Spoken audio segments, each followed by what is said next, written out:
Okay, where'd we leave off? We learned about Lewis's dad, and now we're going to learn about his mom. Lewis Florence Augusta Flora, 1862 to 1908, mother of Warren Hamilton Lewis and C.S. Lewis, was one of two daughters and two sons born to the Reverend Thomas Robert Hamilton and Mary Warren Hamilton. At the time of her birth, on 18th of May, 1862, in Queenstown, County Cork, her father was a chaplain with the Royal Navy. During 1870 to 1874, the family arrived in Rome, where Thomas Hamilton was chaplain of Holy Trinity Church. From Rome, the Hamiltons moved to Belfast, where Flora's father was rector of St. Mark's, Dundalk, from 1874 until 1900. Flora attended classes at the Methodist College, Belfast, in the sessions 1881 to 1882, 1883 to 84, and 1884 to 1885. At the same time that she was going to the Methodist College, she was attending Queen's University, Belfast, then the Royal University of Ireland, where she performed brilliantly. She took a first degree in 1880, and in her second examinations in 1881, she passed with first-class honors in geometry and algebra. In 1885, she passed the second university examination with first-class honors in logic and second-class honors in mathematics, and took a BA in 1886. Flora had known Albert Lewis and his family since the Hamiltons arrived in Belfast, but it was years before anything approaching intimacy came about. Albert may have thought it best to save serious matters until he had qualified as a solicitor in 1885. When he proposed to her in 1886, she had already turned down his brother William, and he seems to have understood this as increasing his own chances. However, in her reply of the 21st of September 1886, Flora said, "I always thought you do, that I had nothing but friendship to give you."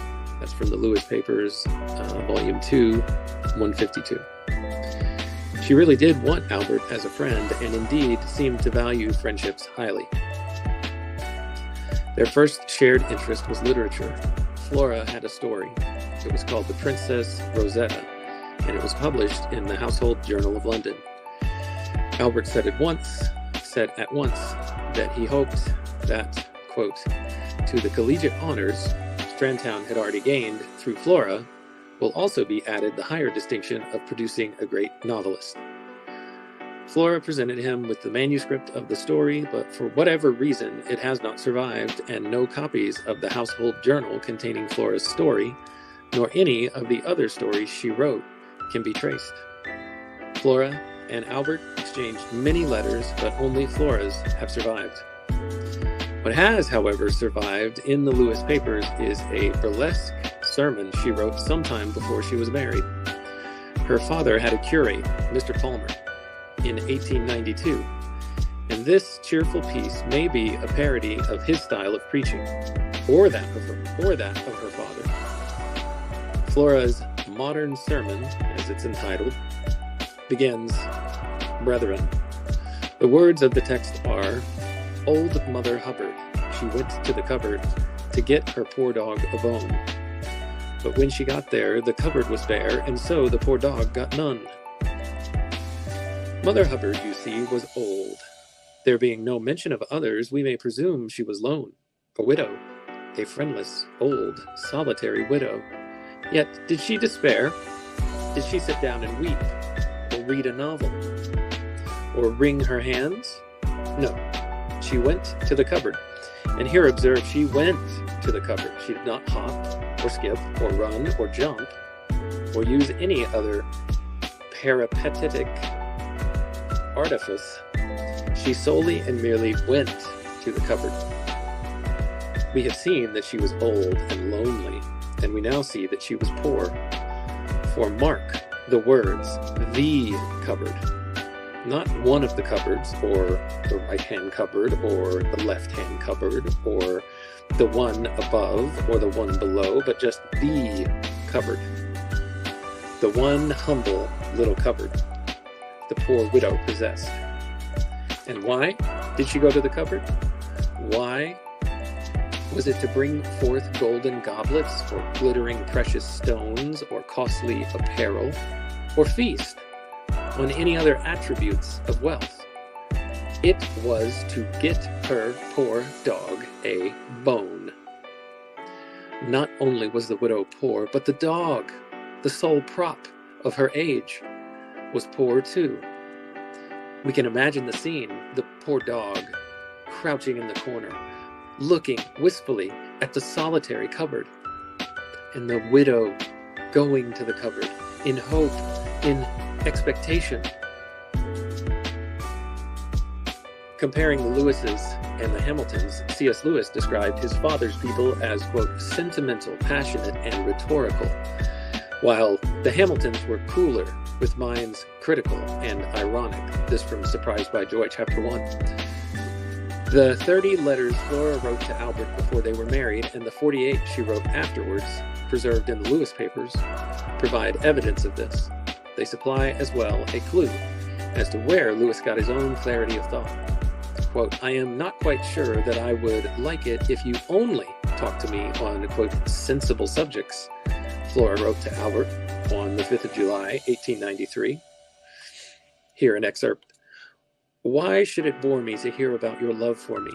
You know it does not. I like you to love me. And if your love bored me, your society would still more.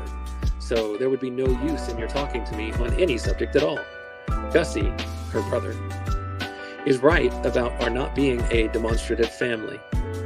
I don't think we are, but do you know, I really think it is better than being too demonstrative. Men soon get tired of that sort of thing. Lewis Papers, Volume 2, pages 251 to 252. Albert and Flora became engaged in June 1893 and were married in St. Mark's on the 29th of August, 1894. Following a honeymoon in North Wales, they moved into Dundallah Villas, Dundallah, Belfast. Warren Hamilton Warnie Lewis was born in 1895 and named after the two sides of Flora's family. Clive Staples Jack Lewis was born in 1898. Because Albert loathed going on holiday, the responsibility of taking the boys on holidays thus fell on Flora, and Warnie and Jack often recalled what happy occasions these holidays were. But Albert was not forgotten. No matter how short the distance from home, Flora wrote to him daily. In the holiday at Castle Rock in 1901, she learned that he was fussing over life insurance. I wish I could make you feel more satisfied about things of this sort, she wrote, but I am afraid it is your nature to take a gloomy view of life. Lewis Papers 316. In 1905, the family moved to Little Lee, on the outskirts of Belfast, which Albert had specially built for Flora.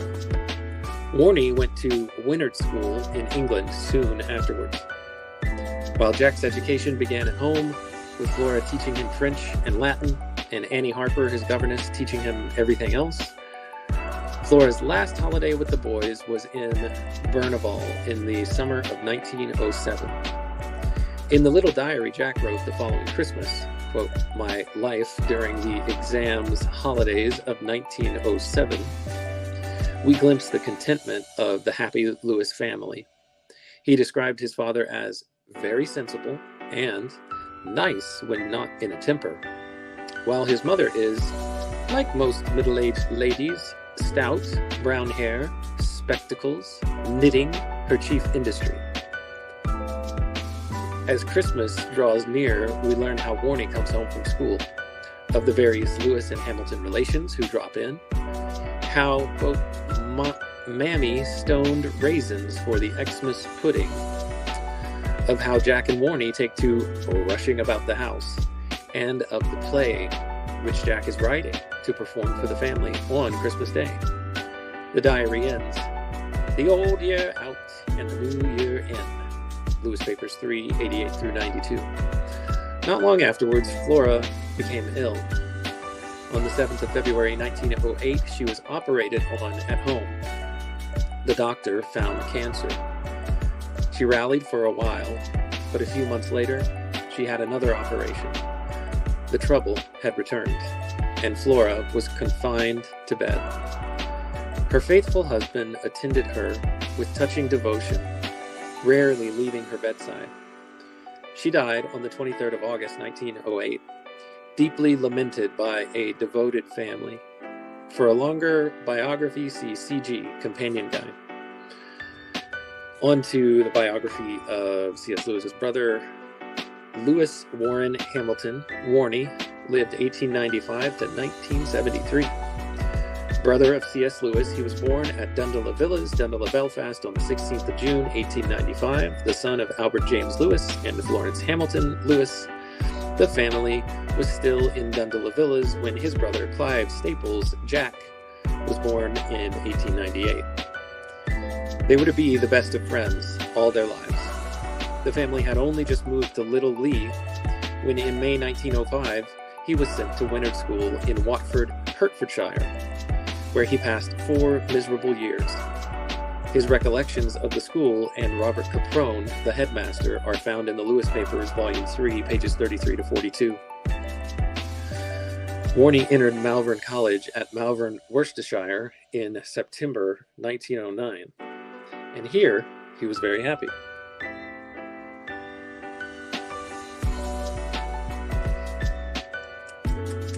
He was made a prefect in May 1913 when he also began considering a career in the Army Service Corps.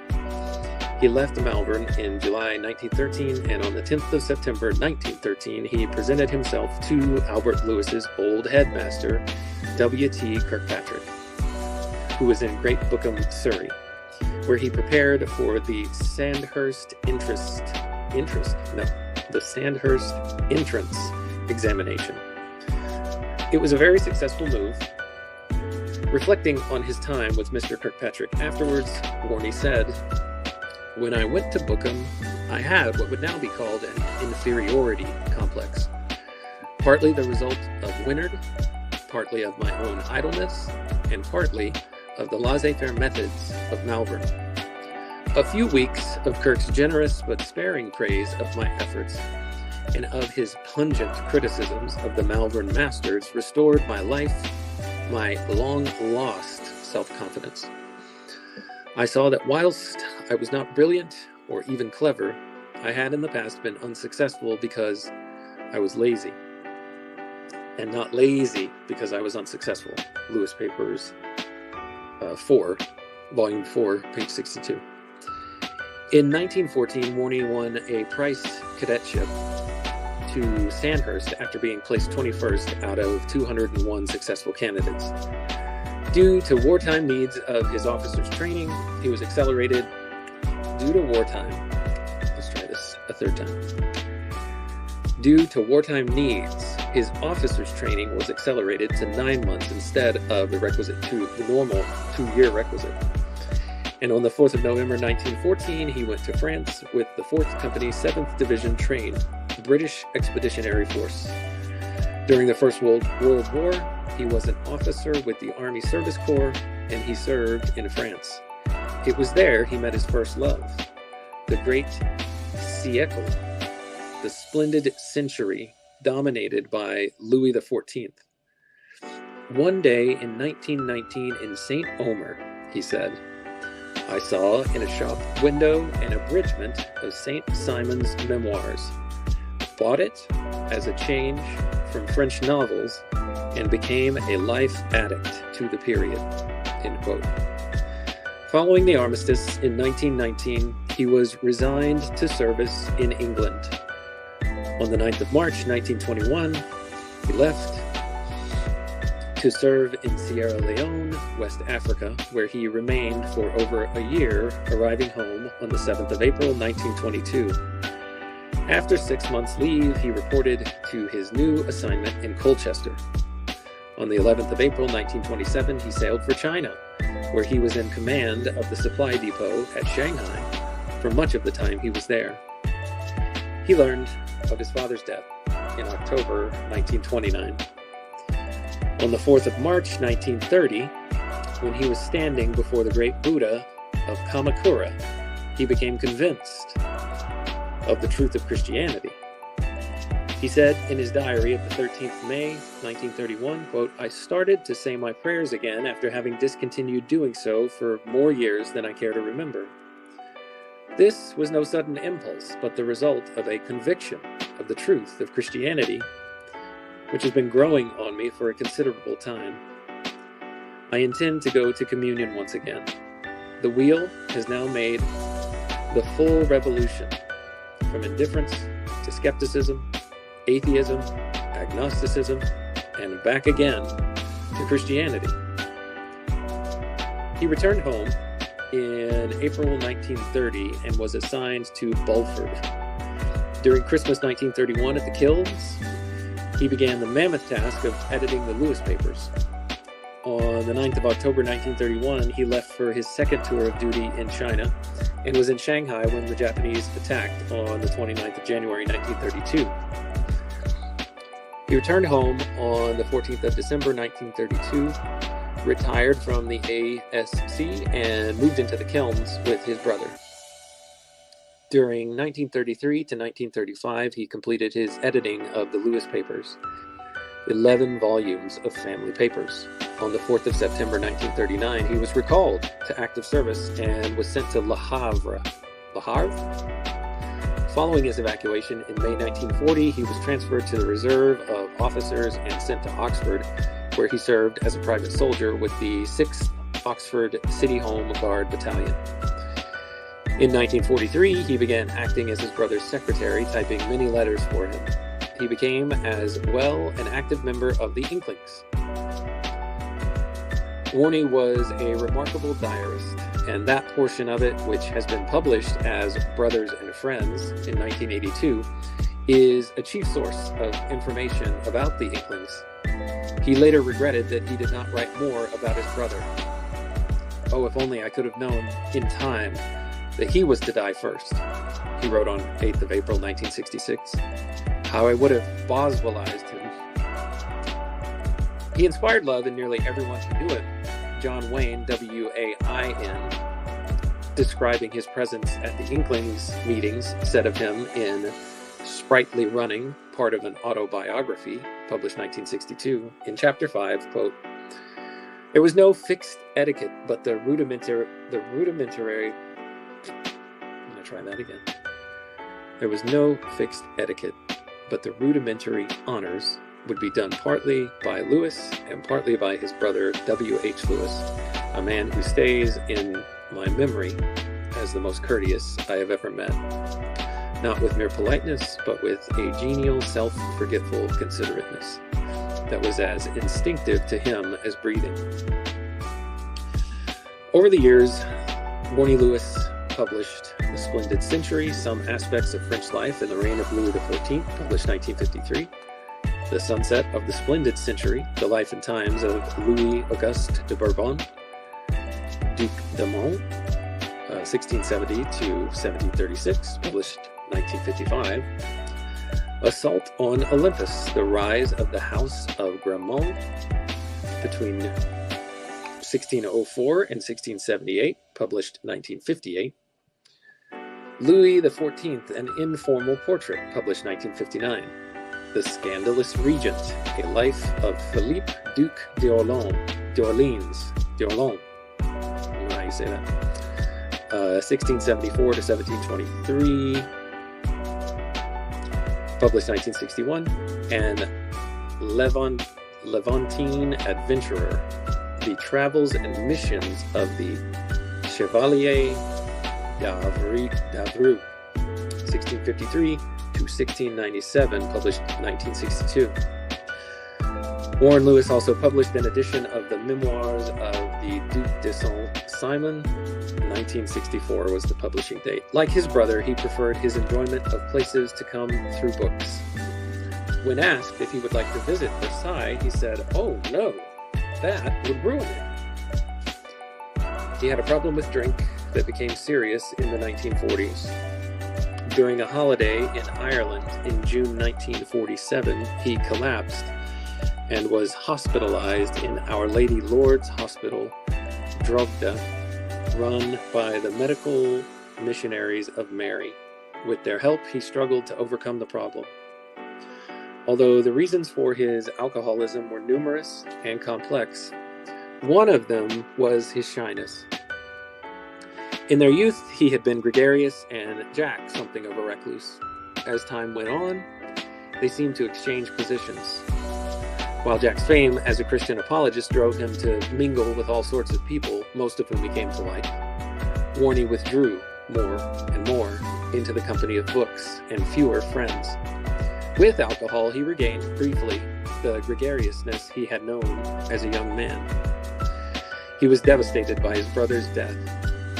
For the first few years, he retreated more and more to Ireland. Eventually, Our Lady of Lourdes Hospital was unable to accommodate him, and this forced him to remain in Oxford.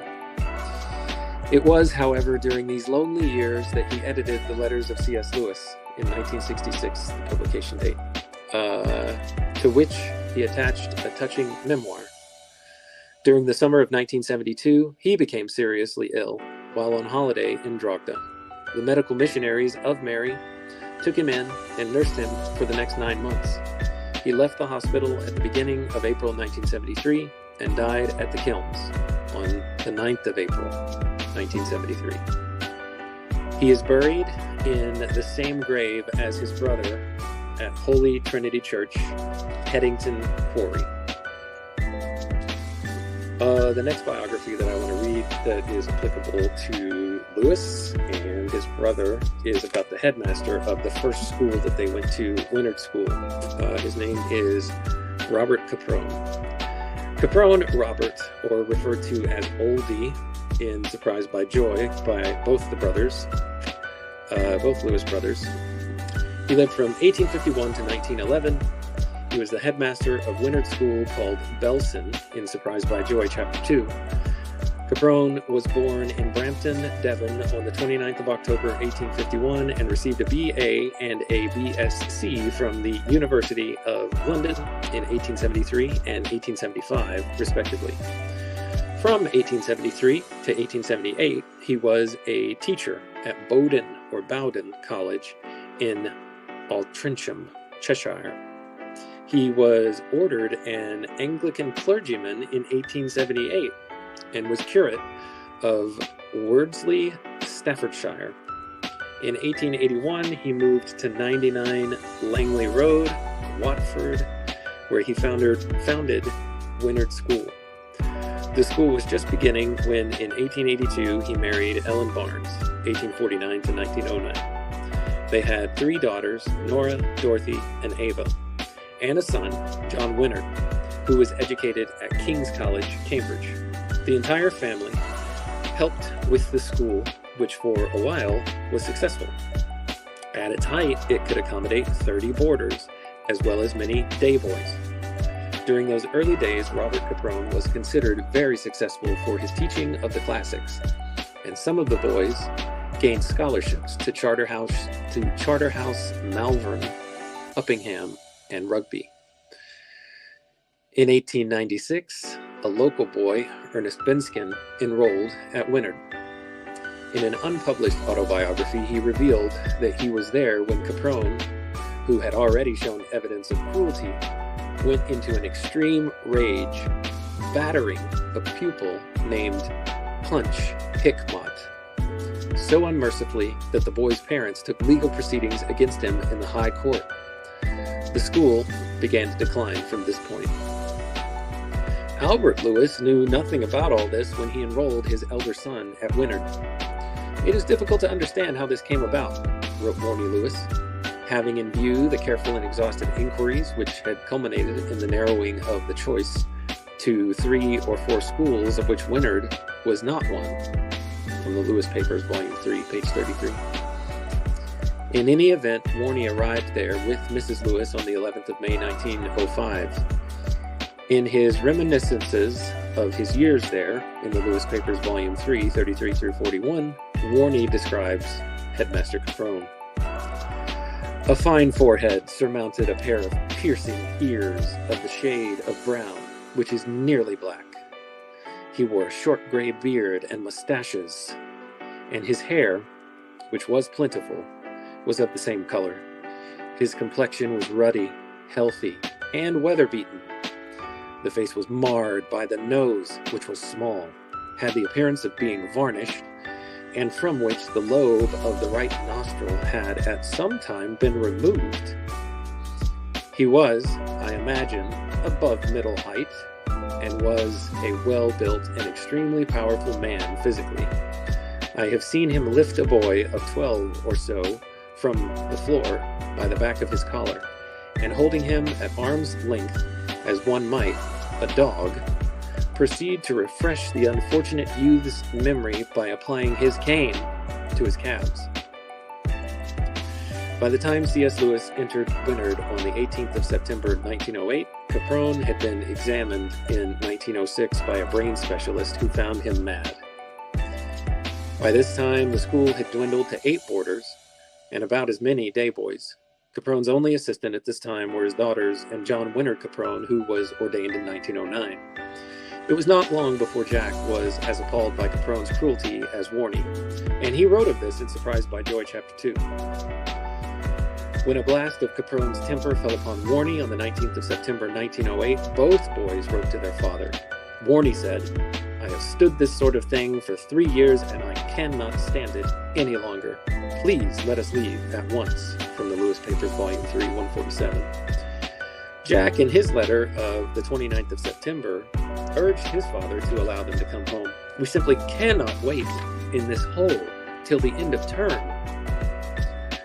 Mr. Lewis, trying to be helpful, replied on the 20th of September 1908, "All schools, whether for boys or the larger school of life for men, press hardly and sorely at times. Otherwise they would not be schools. But I am sure you will face the good and the bad like a brave Christian boy. For dear, dear Mammy's sake."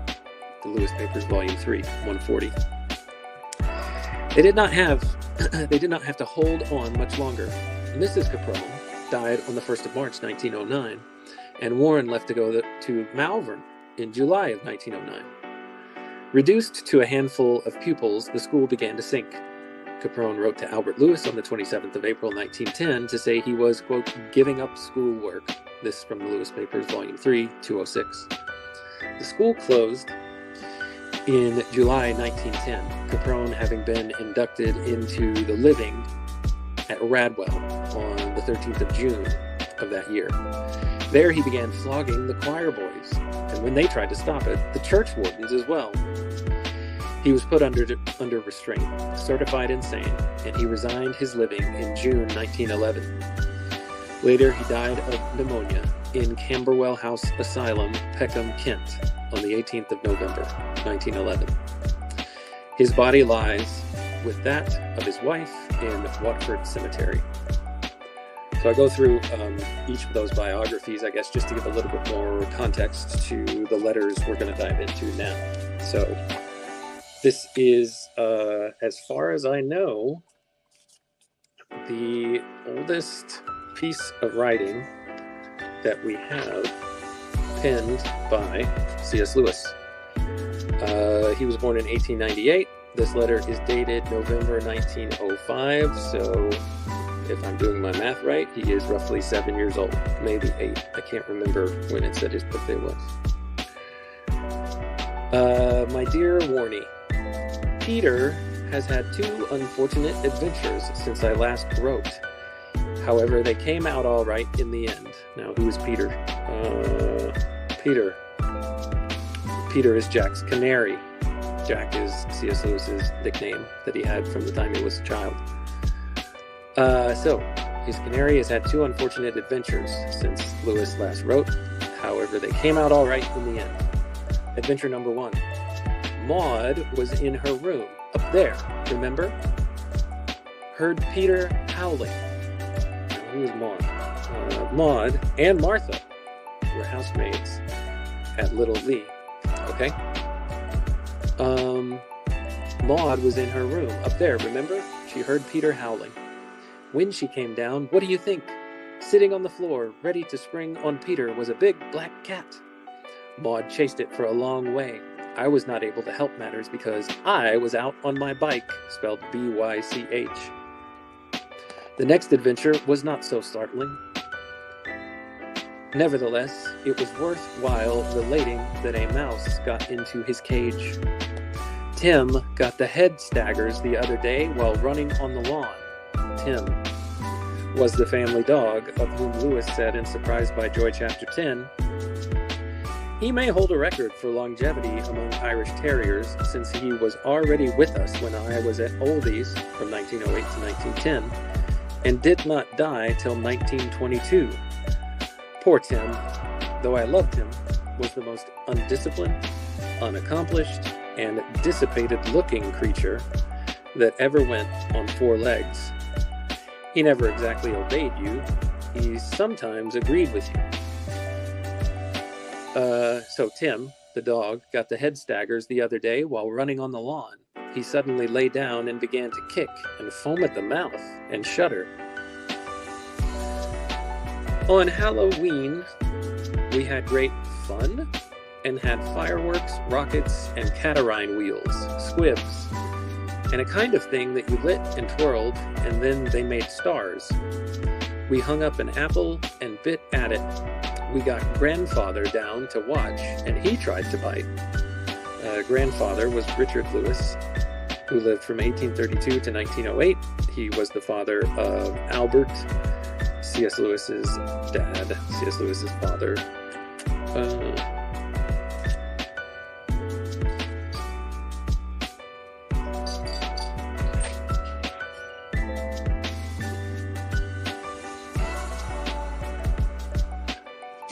Let's see. Where was I going with that? Yeah, okay. This is grandfather on his dad's side. Maud got the ring out of the barn rock, and we had apple dumpling with it in a button. In it, a button, a ring, and let me try reading this again. Grandfather tried to take a bite. Maud got the ring out of the barn brack, and we had apple dumpling within it a button, a ring, and a 3-penny bit. Martha got the button, Maud got nothing, and I got the ring and the 3 pence, all in one bite. We got some leaves off the road the other day. That is to say, the roadman gave us some that they had got off the road. In fact, they wanted them because they make good manure. I am doing French as well as Latin now, and I think I like the Latin better. Tomorrow I decline that old bona bonum thing, but I think it is very hard. Not now, of course, but it was. Diabolos are all the go here. Everybody has one except us. I don't think the Lewis temper would hold out, do you? Jackie Caldwell has one and can do it beautifully. Wish I could. Your loving brother, Jax. Now, I don't know what this Diablo says. I'm not sure if this is something that I should know, because it's not here in the footnotes. Let's see what it is.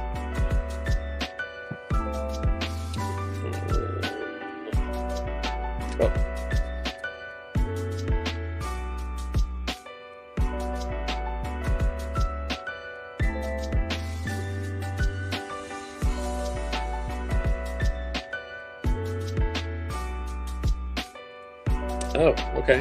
When I look it up, it says it's a game in which a 2-headed top is thrown up and caught with a string stretched between 2 sticks.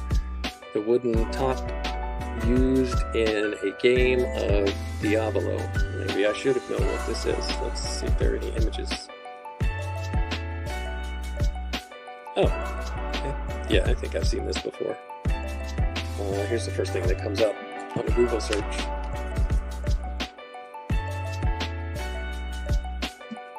See what else we got. This guy looks like he knows what he's doing.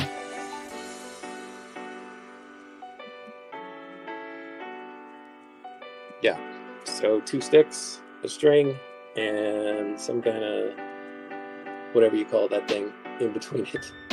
Okay, now I know what it is. If you knew, sorry for wasting your time. Here we go. Second letter. This was also written to his brother. The first one obviously was to his brother. My dear Warnie. This was in 1906. C.S. Lewis, age 8. My dear Warnie, I am sorry that I did not write to you before. At present, Boxen is slightly convulsed. Well, what is Boxen, you might ask? Boxen was a world invented by Jack and his brother Warnie a year or so before this time, and about which Jack was to write many stories and histories involving the characters mentioned here in this letter, as you'll see, such as King Bunny, General Quickstep, and others. Much of this juvenilia has been published as Boxen, the Imaginary World of the Young C.S. Lewis, edited by Walter Hooper, published 1985. At present, Boxen is slightly convulsed. The news has just reached her that King Bunny is a prisoner. The colonists, who are, of course, the war party, are in a bad way. They dare scarcely leave their houses because of the mobs. In Toraro, the Prussians and Oxonians are at fearful odds against each other and the natives. Such were the states of affairs recently. But the able General Quickstep is taking steps for the rescue of King Bunny. The news somewhat pacified the rioters. Your loving brother, Jax. Next letter, 18th of May, 1907, age 9, to his brother. My dear Warnie, Tommy is very well, thank you. We have got the telephone in our house. Is Bennett better again? As he has been ill, you see that you are not the only boy who stays home. We have nearly settled that we are going to France this summer. Although I do not like that country, I think I shall like the trip, won't you? I like the card you sent me. I have put it in the album. I was talking to the Greaves through the telephone. I wanted Arthur, but he was out, and I only got Tom. Let's see. Joseph Arthur Greaves is who he was looking for when he called the Greaves home, and he was a boy who lived across the road from the Lewises. I am sorry I can't give you any news about Nero, Nearo, but I have not got any to give. The grass in the front is coming up nicely. It is fearfully hot here. I've got an idea. ADIA. You know the play I was writing? I think we will try and act it with new stage. Don't say anything about it not being dark. We will have it upstairs and draw the thick curtains and the white ones. The scenery is rather hard, but still, I think we shall do it. Your loving brother, Jax. Next letter to his brother, August 1907, age 9. My dear Warnie, thank you very much for the postcards. I like them. The Herald was the nicest, I think. Don't you? Now that I have finished the play, I am thinking of writing a history of Mouseland, and I have even gone so far as to make up some of it. This is what I have made up. Mouseland had a very long Stone Age, during which time no great things took place, but it lasted from 55 BC to 1212, and then King Bublik I began to reign. He was not a good king, but he fought gainest Yellowland. Bublik II, his son, or Bub II, fought India, I-N-D-A-I. He fought them about the Lantern Act. He died in 1377, and King Bunny came next. Your loving brother, Jax. This history of Mouseland is found in Boxen, pages 39 through 41. Next letter. September of 1907. Age 9, my dear Pappy, excuse this postcard being so dirty, but in our rooms everything is so dusty. It is still lovely weather still. I was sick and had to go to bed, but am quite better now. I hope you are all right. Are Tommy and Peter all right? Your loving son, Jax. Next letter to his brother, 1908. My dear Warnie, how are you getting on? Mammy is doing very well indeed. I am sending you a picture of the Lord Big. I forgot until it was too late that she was screw, not paddle, but of course there might be two boats in the same line that have one name. Lord Big. Who is Lord Big? It's a frog. The most memorable of the boxing characters. 15, 13. Okay, where is that? Sorry, I'm looking at the footnotes.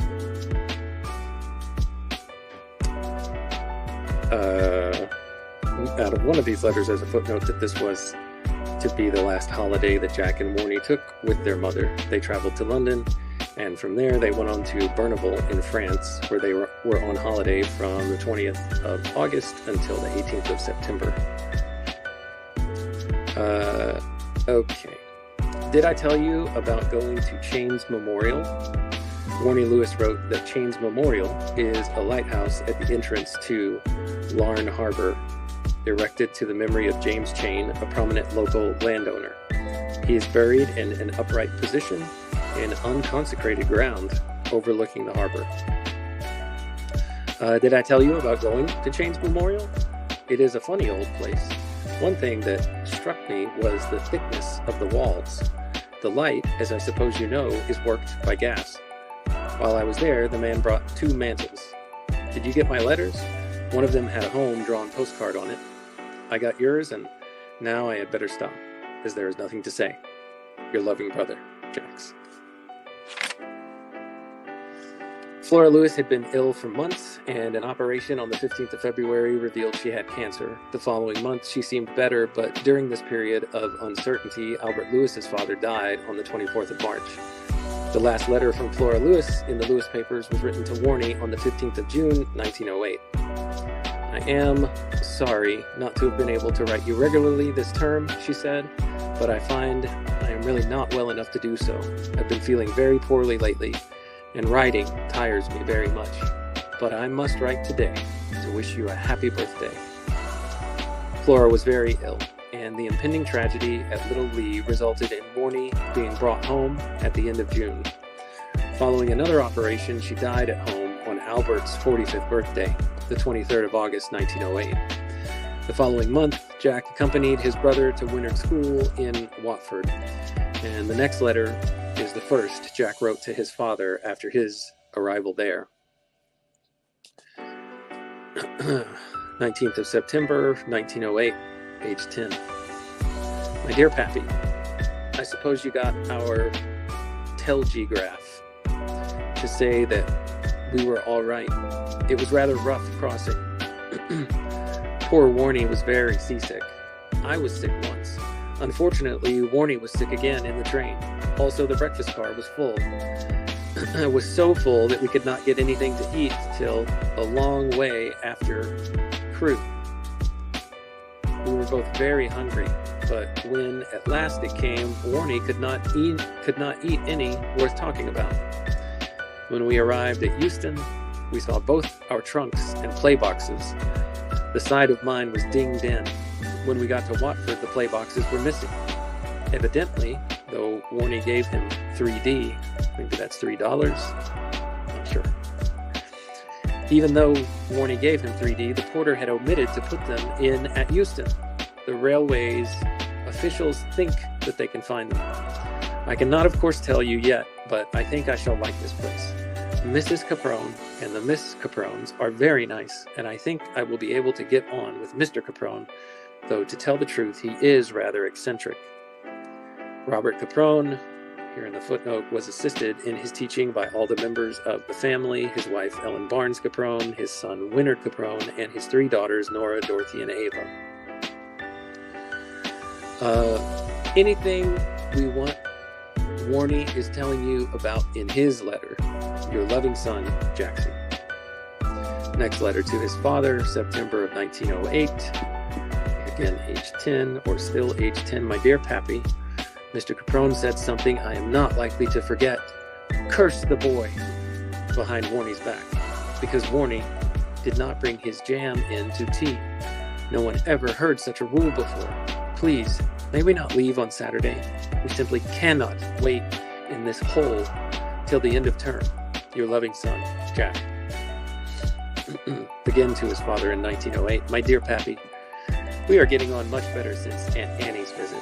We went up to the Franco-British exhibition and enjoyed it very much, but I suppose Aunt Annie has told you all about it. Aunt Annie is Aunt Annie Sargent Harley Hamilton. Lived 1866 to 1930. She was the wife of Flora's brother, Augustus Gussie Hamilton, who undertook much of the care of Jack and Warnie following their mother's death. A Canadian by birth, she married Augustus Hamilton in 1897 and was thereafter Flora's best friend. Lewis said of her in Surprised by Joy, Chapter 3, "In her I found what I liked best, an unfailing, kindly welcome without a hint of sentimentality, unruffled good sense, the unobtrusive talent for making all things at all times as cheerful and comfortable as circumstances allowed. What one could not have, one did without, and made the best of it. The tendency of the Lewises to reopen wounds and to rouse sleeping dogs was unknown to her, as to her husband." Let's see. Warnie was just a little sick last night and had to go to bed early and take 2 pills. He is quite well today, but did not go to church. I do not like church here at all, because it is so frightfully high church that it might as well be Roman Catholic.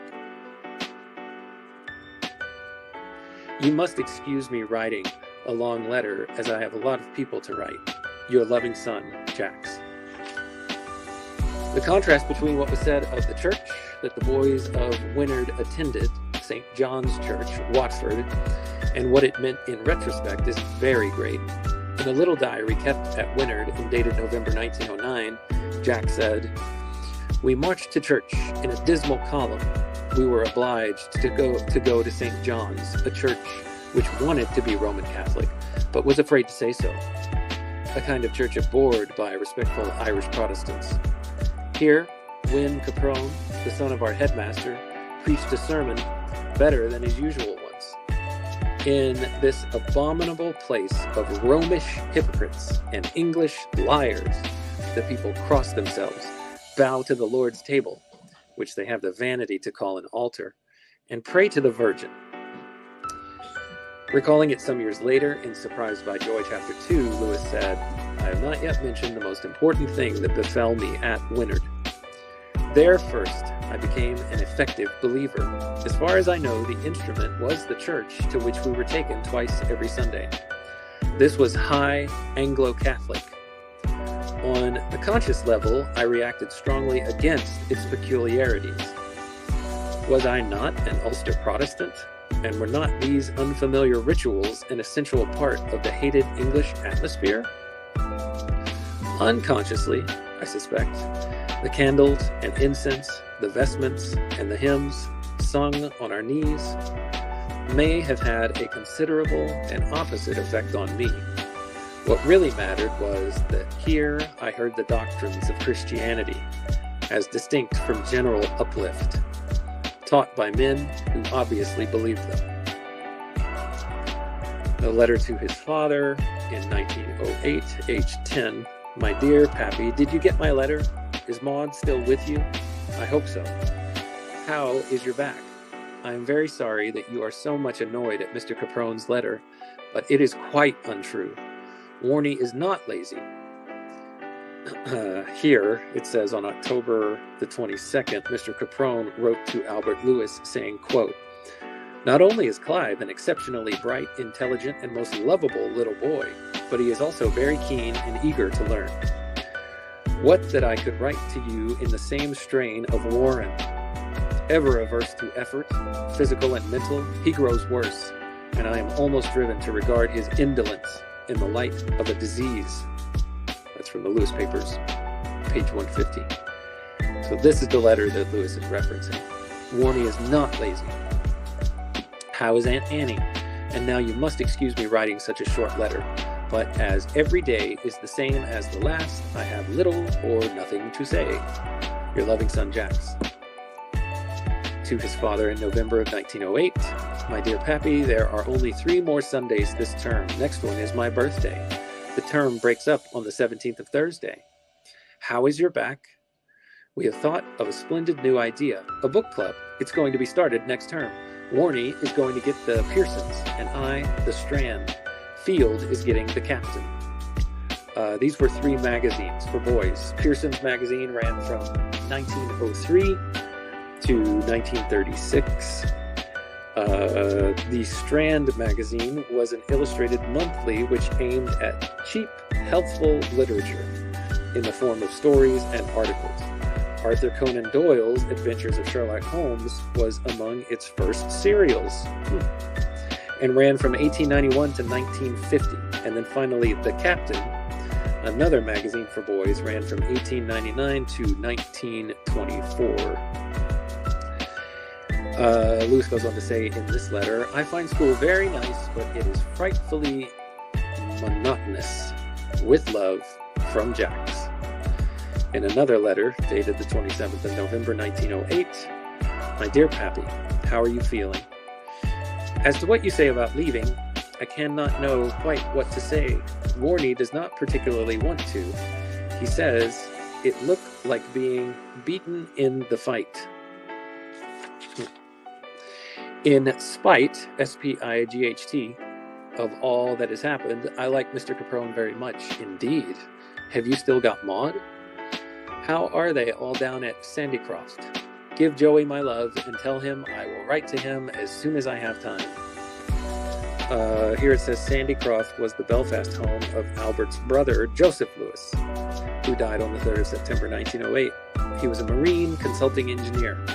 In 1880, he married Mary Teagart, and they had 5 children, of which Joseph, or Joey, was at this time Jack's best friend. Your loving son, Jax. Next letter. This one's a little bit longer.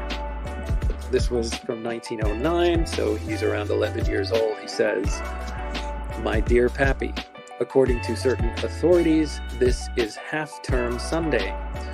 Others are inclined to think it will fall sometime during the week, but almost everyone is unanimous on the fact that next Sunday will be well over half-term.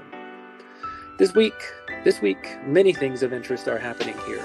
According to rumor, Peckover, Reese, and a few others are going soon. Peckover, we know, is for certain, we being in close privy confidence with him. Let me read that again. Peckover, we know, is for certain, we being in close privy confidence with him. Between us and the other boys, great changes are taking place. Secret society got up by Squivy included everyone but us. However, Peckover, who has up till now been Squivy's chum, does not seem to think that Squivy is the best of friends. So he more or less sided with us in preference. He contrived to make Jayez and Bowser assume an aspect of friendship towards us and enmity towards Squivy. So Squivy and his toady Mears remain together under the blissful delusion that they are still popular, and in the case of a row, would be staunchly supported by every boarder but us. I am delighted to observe Squivy's popularity and power gradually disappearing. Peckover is leaving because Mr. Caprone gives him such a bad time of it here, assisted by his son Wynne. And in reality, Peckover has been shamefully handled. John Burnett is leaving for a similar reason. Reese, being a day boy, and a nasty one at that, I have not bothered to look into his case. I may mention that the day boys have taken no part in what I am telling about Squivy. Thanks for the First Men in the Moon. I have already finished it and enjoyed it very much. This is H.G. Wells's First Men in the Moon. Is Aunt Annie any better? Please tell me about her and your back in the next letter you write. Your loving son, Jax. P.S. Peckover begs me to tell you not to tell anything about what I've told you. Jack. Let's see. I think I've got time for a couple more. Maybe 2 or 3 more. To his father. February 1909. 11 years old, my dear Pappy. Thank you very much for the note paper. Did you get the letter I wrote on Friday? At least, I think it was Friday night. A rather amusing incident occurred yesterday afternoon. We went for a walk in the afternoon, and those day boys who wished came with us too. And it so happened that Poppy, the brother of John, and Bovey, the sociable Swede, came with us. Now, Bovey is a Swede, and therefore a good old northerner, and like us, hates anything that savors of the south of England. So I mentioned in the course of our conversation how intensely I hated the churches down here. They're so high, said I. Oh yes, replied Bovey. The ones in Denmark are much nicer. Look there, pointing to a church across the road. Look how high the steeple is. And he didn't mean it as a joke either. Now, as there is not much news, I must stop. Your loving son, Jax. On the 28th of July, 1909, Warney won his release from Winard School, and on the 16th of September, he arrived in Malvern, Worcester, to begin his first term at Malvern College.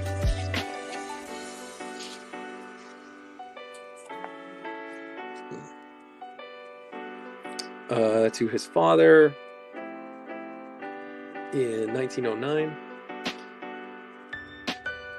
My dear Pappy, I arrived safely, as you heard in the telegraph, after a pleasant journey. Oldie met me at Euston, as you said, but as his train was late, he was not at my platform. However, I got my luggage attended to all right, and met him on the Watford platform. Euston is not nearly so muddling as I thought, and coming back to here next term, I don't think Oldie need meet me here. I am sorry to say that there are no new boys this term, but there is a rumor that Oldie is going to have a private pupil, whatever that may mean, later on. He is over 16 and stands 6 feet 2 inches, according to Oldie. But then, I don't believe that. There are 13 weeks this term, which sounds a lot, but it will soon go past. At least I hope so. Have you heard any more from Warney? And if so, is the old chap getting on? How is the old chap getting on? I hope to send an epistle to him today. I have not seen the day boys yet, as school does not begin in earnest until tomorrow morning. And now, as the time allotted for correspondence is drawing to a close, etc. But now I must stop. With love and good wishes, yours loving son, Jack. P.S. Don't forget to write very plainly in your letter, which I am expecting tomorrow. To his father, on December maybe the 16th, 1909. Again, roughly age 11. My dear Pappy. This time next week, I will be at home with you. Isn't it just splendid? One of the causes of writing this letter to you is to remind you to send the journey money. Not that I think you would ever forget, but last time it came just in the nick of time, which made Warney rather anxious. I don't think I will have the microscope for Christmas. In order to... I don't know why it's throwing balloons up. Is it because I put my hand up? I don't know if you can see that.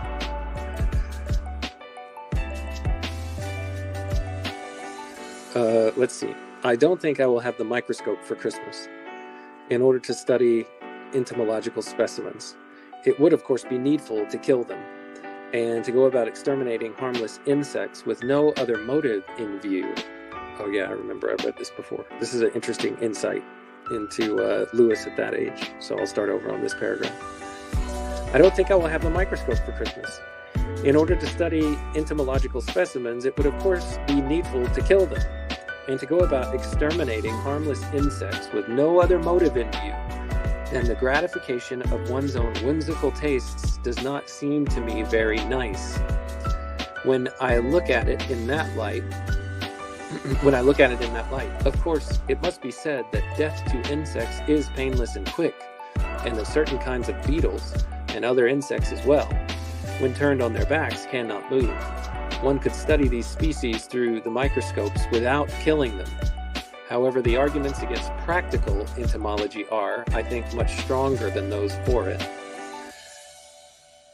Consequently, I have decided not to have the microscope for Christmas, and it would be nicer not to know what I'm going to get. I just thought that very interesting. We'll see much later on when we get into the Ransom trilogy. I believe it's in the second book, Paralandra. There's just a piece in there talking about dissection of animals and how the villain in that book or in that story starts basically just dissects a bunch of different creatures for apparently scientific reasons. So it's interesting that he had that theme or that running through him at this early of an age, that he thought it villainous to a certain extent. The letter goes on. Yesterday, Wednesday, we went for a paper chase. Mears and I were the hares, which was rather absurd, seeing that we are the two worst runners in the school, and know less about the country than the others. Both you and I know that I have got hardly any puff, and so you will be surprised to read, as I was to find, that I kept up all right. We ran for a good long way, and however got caught in the end. I can tell you I slept well afterwards. Today, we are all very, very stiff. As the end of the term draws nearer and nearer, we must soon decide all about the journey home. I think I had better go by Liverpool, for if I could arrange to meet Warney at Lime Street Station, it would no longer be necessary for you to come over. Now I must stop. With much love, your son, Jax. And that's where I'll stop too. So, till next time.